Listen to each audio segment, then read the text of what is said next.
I also see this one being divisive.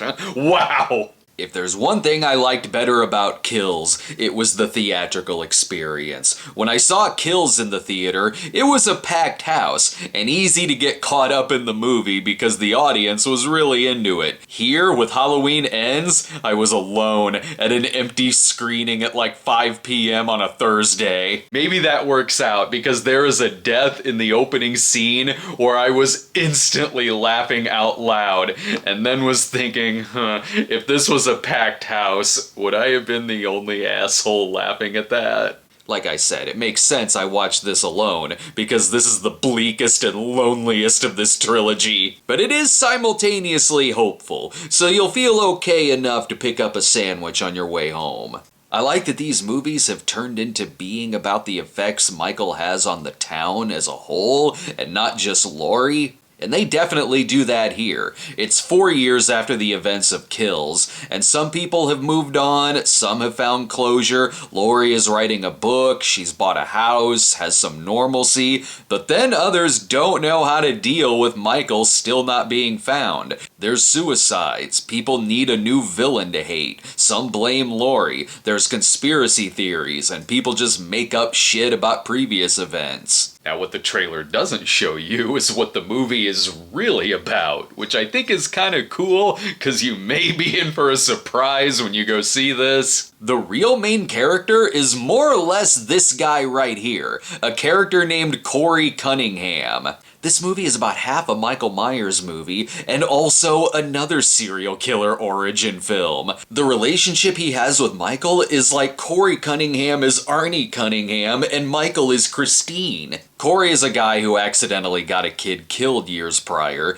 and now the town bullies him and ostracizes him till he takes an interest in Laurie's granddaughter. But the town keeps pushing and pushing these two until Haddonfield practically gets its own Charles Starkweather. By the way, yes, Michael is in the film, but it's almost this series' Friday the 13th Part 5. And you know what? I loved that about the movie. This film swings for the fences and takes a ballsy risk. There's gonna be some who dig it and some who don't, but I really liked the hell out of this. After all these years, I finally felt like I was watching a Halloween movie that was different and fresh. There's a reason this movie opens with the same font as Halloween 3, because I'm not sure the series has taken this big of a risk since that movie. There's parts where it's almost like Haddonfield is a David Lynch town, like you're questioning if something is really happening. And then with a couple of shots the movie has, I'm fairly certain the movie is made by fans of Lost Highway. While I didn't hate Halloween Kills, it was flawed as hell, and this movie fixes a lot of that.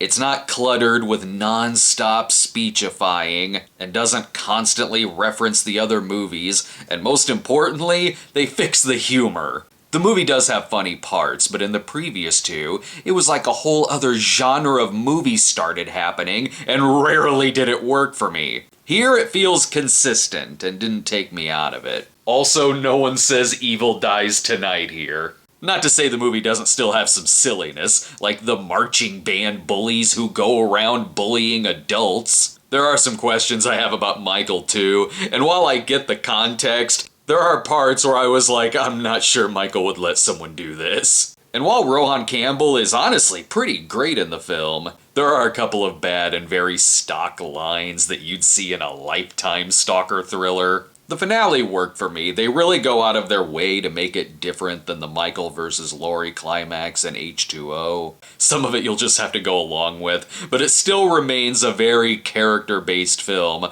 with a finale that's oddly quiet. I'll give it a B+. Flaws and all, I respect the hell out of this film. And man, I can see people hating it. But not me, I had a great time. Plus, check out our Cinema Snob episode on Halloween Kills, and we'll have a review coming up for Spirit Halloween, the movie. And we'll see you next time.